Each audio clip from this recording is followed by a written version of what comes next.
Well, okay. From our preliminary talk about worldview, I suspect that you and I have a different way of thinking about this.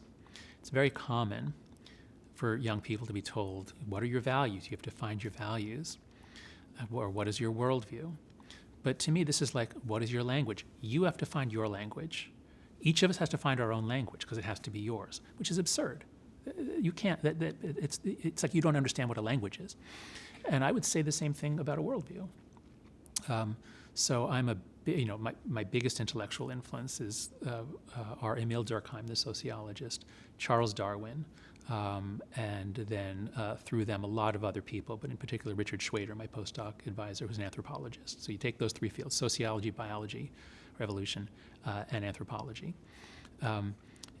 Now, the amazing human ability that was crossing the Rubicon, the amazing human ability that separates us from chimpanzees and every other life form, is called shared intentionality.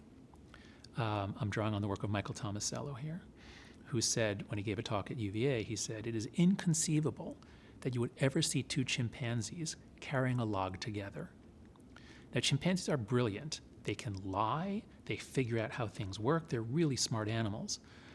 But they lack our automatic ability to do something with another person. So if you think about what happens when you travel in a foreign country where you don't know the language, are you completely lost? No. Because, like, if you're trying to get somewhere, they understand, oh, you're trying to get around, okay, here, you go over, like, we can work it out. Or if something falls, like, we figure, oh, who should pick it, So humans automatically share intentionality. We can't stop it. We see it everywhere around us. We think animals have it. We think the stars, the constellations have it. And of course they don't, but we see it everywhere. So I'm also a big fan of the metaphor from the movie The Matrix, from the novel Neuromancer, that the Matrix is a consensual hallucination. And as a social scientist, when I first encountered that, I was like, yep, wow, that's it. Society is a consensual hallucination. And that's what a worldview is. A worldview, it makes no sense to have your own worldview. I mean, yes, yours be a little different, but a worldview, because our brains are such that we're going to soak it in from around us. The most important thing is what other people think. So, you may believe that your worldview is your own, but it's going to draw very heavily from, is it liberal democracy? Is it communism? Is it Catholicism? Is it Marx? So how's that for starters? That's fantastic. I get it totally. And,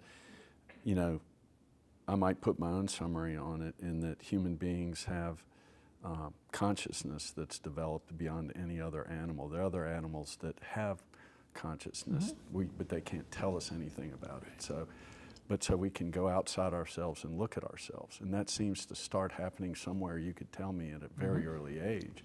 And once you start doing that, it creates shared intentionality, and language is a direct reflection of that.